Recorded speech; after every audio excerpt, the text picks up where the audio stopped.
What's up, guys? Swift here, coming at you live from the NFL Combine in Indy. My day 3 impressions start out with CJ Stroud pulling away at QB number 1, Anthony Richardson went off, and much more. Saturday was an insane day at the Combine. The experience itself was vastly different than it was on Thursday or Friday. The first 2 days, there were less than 1,000 fans in the stadium.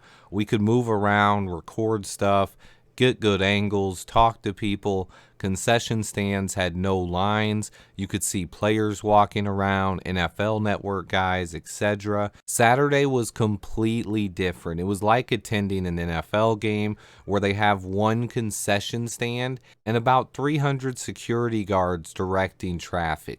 We overheard one security guard saying they were supposed to be limited to 1,000 people, but they let anyone in on Saturday. They were not checking one passes. It was flooded with over 10,000 fans. It was just a mess. I've never heard the Combine get that loud. That part was actually really fun. I rewatched yesterday's Combine once we got back to the hotel because it was impossible to catch everything yesterday. However, we had a big day from quarterbacks and receivers. The biggest buzz came from Anthony Richardson, who wowed people with his athleticism and put together a perfect 10 as far as an RAS score. But the guy who impressed me the most was Ohio State quarterback CJ Stroud. I was looking for someone to assert themselves as the top quarterback in this class. Will Levis was impressive, but didn't do anything to vault himself up the draft boards in my opinion.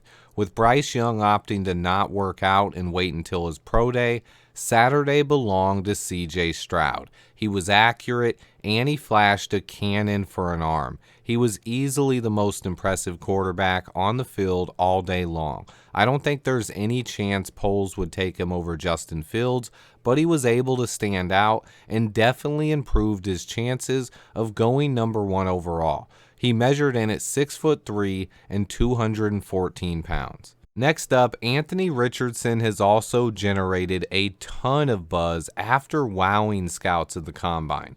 This was expected for me. Richardson is a tremendous athlete, but he's yet to evolve into a quarterback. He ran a 4.43 40-yard dash and set a couple of modern records with vertical jump and broad jump for quarterbacks. He also flashed a cannon for an arm. This made me think for a second. I knew Richardson was going to test very well, but I didn't expect his combine testing to generate this much hype that he goes in the top 10. That made me think, because there wasn't a combine in 2021, Justin Fields never got to do a combine and outperform all of the other quarterbacks. Because of the COVID pandemic, it was canceled. So if there would have been a combine in 2021, do you guys really think Zach Wilson and Trey Lance still go ahead of Justin Fields? I doubt it. We got so lucky. Anyway, back to Anthony Richardson. He's not an accomplished passer like Justin Fields was when he entered the draft. He's much more comparable to a guy like Cam Newton. Even then, he doesn't really compare. He only threw 24 touchdowns in college to go with 15 interceptions at Florida. Cam Newton only started 1 year, and he threw 30 touchdowns with 7 interceptions. Lamar Jackson was on another level with 69 passing touchdowns in college, so the only guy Richardson really compares to is Cam Newton. He didn't throw the ball nearly as well as Newton did during his one season at Auburn, though. He also wasn't nearly as good of a rusher either. As Lamar ran for 50 touchdowns in college, Cam Newton ran for 20 in his single season as a starter, 24 total.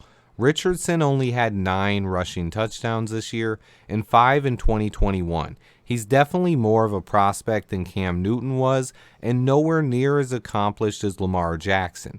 As far as upside and untapped potential though, he's loaded with it. And the buzz from the Combine is that Richardson's odds of going in the top 10 have went up.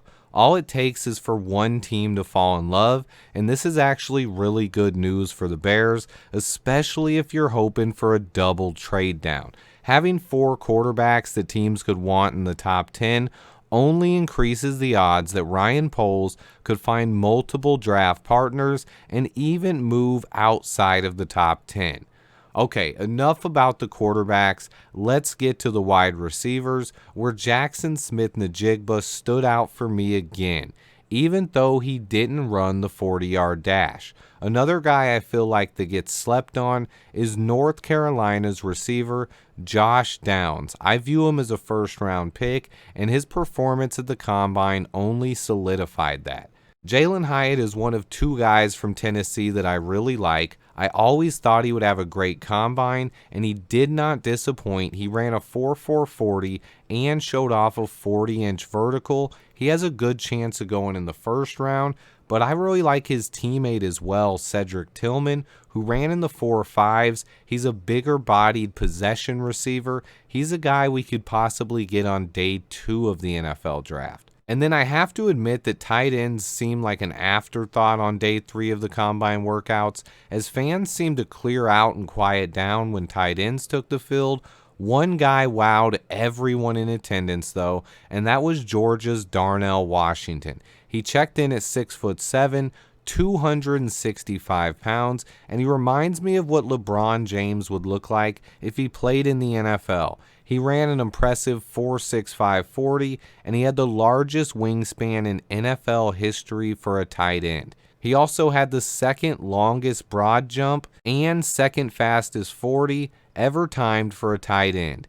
He also had an incredible one-handed catch on the sideline that was reminiscent of Odell Beckham Jr. Washington looks like he'll probably end up going in the first round. NFL Next Gen Stats also pointed out that he's almost identical in build and athleticism as future Hall of Famer Rob Gronkowski. I'm a big fan of Darnell Washington. I don't think he's quite as polished as someone like Luke Musgrave, but he has unlimited potential. Watch out for Darnell Washington in the first round of the NFL draft. Overall, it was the best day of the Combine for sure. I think the wide receiver class may not have the top-end talent of some years, but there are a lot of intriguing players who could be had on day 2 of the NFL draft.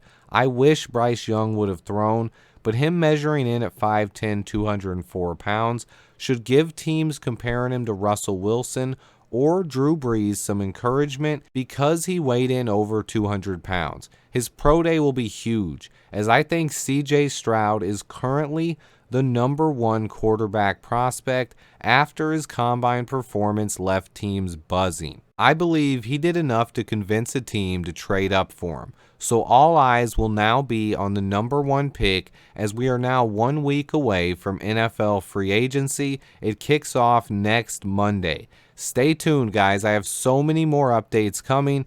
Please hit that like button for me, and until next time, bear down.